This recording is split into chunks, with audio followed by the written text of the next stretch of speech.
konsep dan prinsip gizi pada vegetarian dan vegan. Pada topik ini kita akan mendiskusikan apa itu vegetarian, apa itu vegan, apa manfaat bagi kesehatan, apa kekurangannya, dan bagaimana mengatasi kekurangan tersebut. Jadi vegetarian itu ada union, yaitu lacto-vegetarian yang masih mengkonsumsi susu, kemudian ovo-vegetarian yang masih mengkonsumsi telur dan mengkonsumsi makanan dari nabati atau tumbuh-tumbuhan.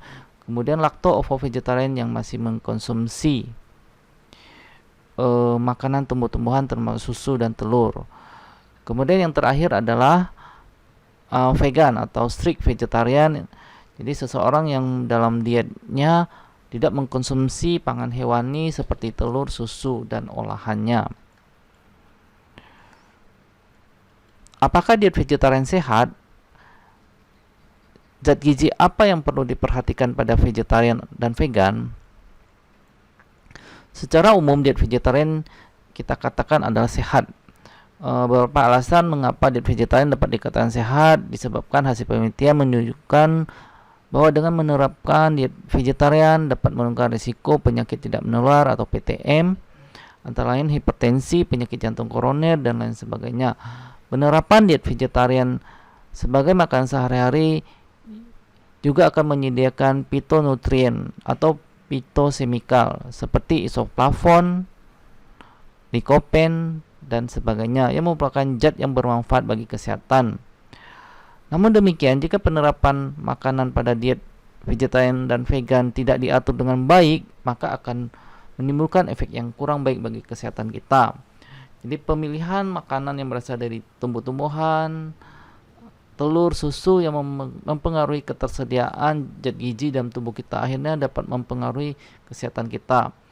Jadi beberapa zat yang perlu diperhatikan pada vegetarian diet dan vegan diet adalah protein, asam lemak esensial yaitu omega 3, omega 6, kemudian zat besi, vitamin B12, kalsium, dan vitamin D.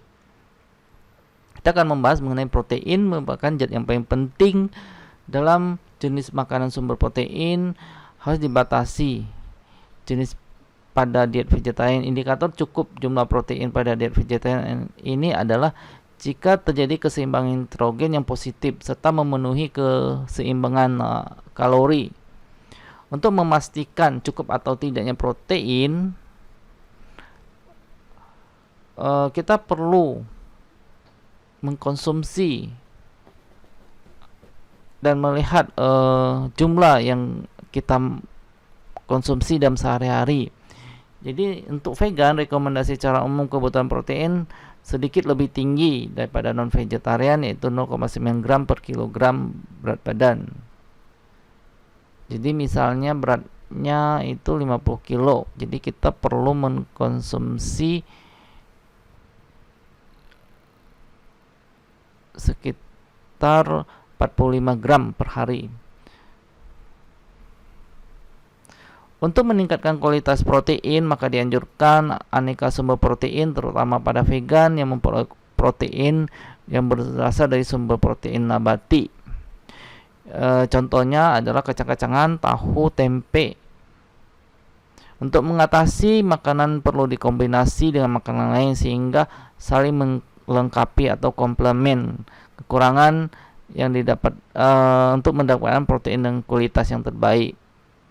Contoh, misalnya lisin adalah asam amino yang jumlahnya terbatas pada serealia atau padi-padian, sedangkan metionin jumlah asam aminonya jumlahnya terbatas pada kacang-kacangan dan kedelai.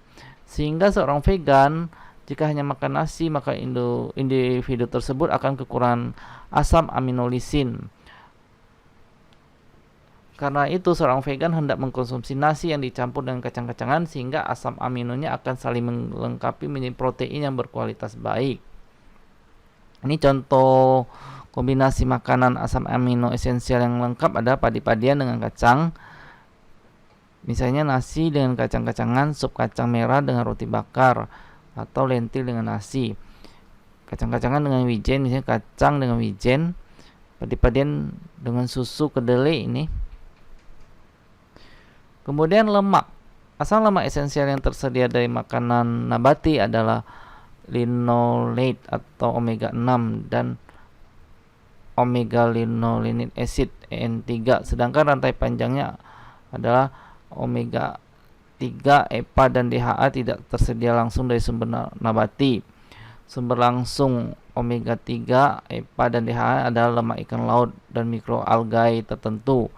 Tubuh manusia sebenarnya dapat mengubah alpha linolenic acid menjadi EPA dan DHA, namun proses konversinya tidak seefisien, sehingga pemenuhan zat gizi ini perlu menjadi perhatian. Jadi kita bisa memperoleh dari seperti flaxseed, chia seed, biji labu, biji rami, itu adalah untuk omega 3 dan omega 6 bagi yang vegan dan vegetarian.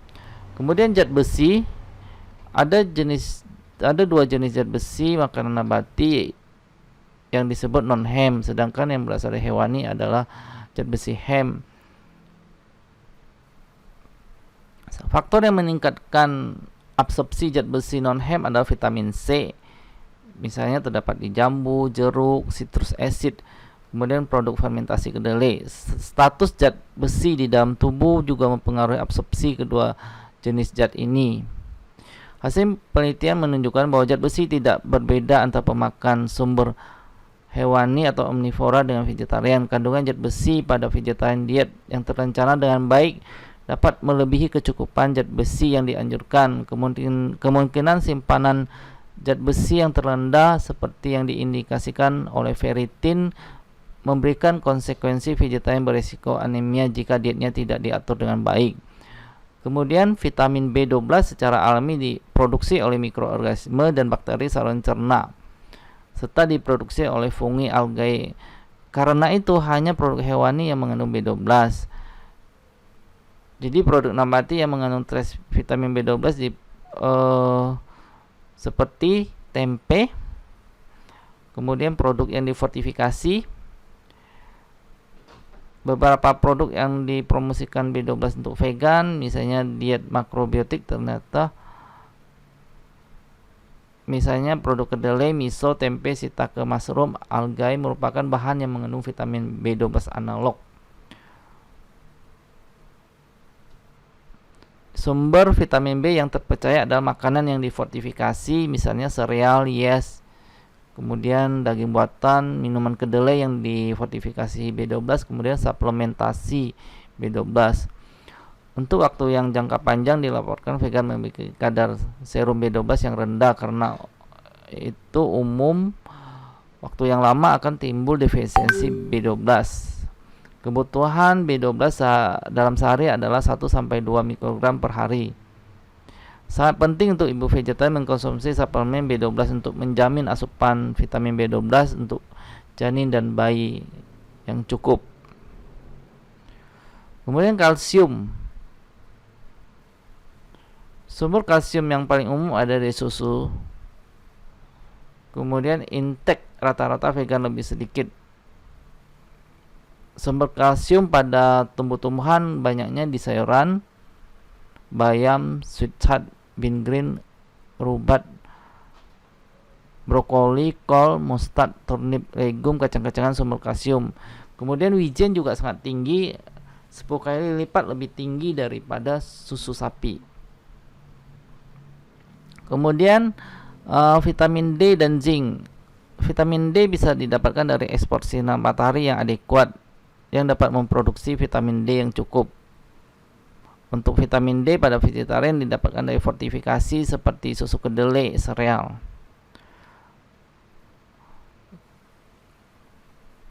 Kemudian asupan zinc, rata-rata zinc itu bisa didapatkan dari makan nabati, padi-padian, whole grain, jamur, kacang-kacangan, tahu, protein sayuran, wheat gram, dan susu kedelai. Nasihat untuk individu yang ingin menerapkan diet vegetarian. Jadi kita perlu mengetahui tipe dan jenis diet yang mana kita ikuti. Kemudian diet vegetarian ini banyak manfaatnya bagi kesehatan, namun ada resiko kekurangan yang perlu kita antisipasi dengan pola makan yang sehat dan pola hidup yang sehat. Kalau perlu konsultasikan dengan dokter atau ahli gizi.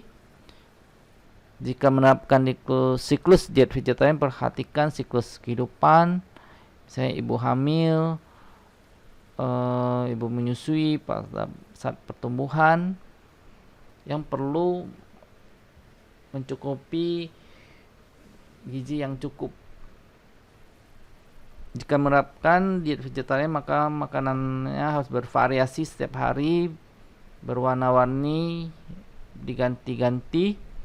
Kemudian cukup karbohidrat, cukup protein, cukup sayur dan buah sebagai sumber vitamin dan mineral, lemak, gula, garam sedikit. Sekian, terima kasih, semoga bermanfaat.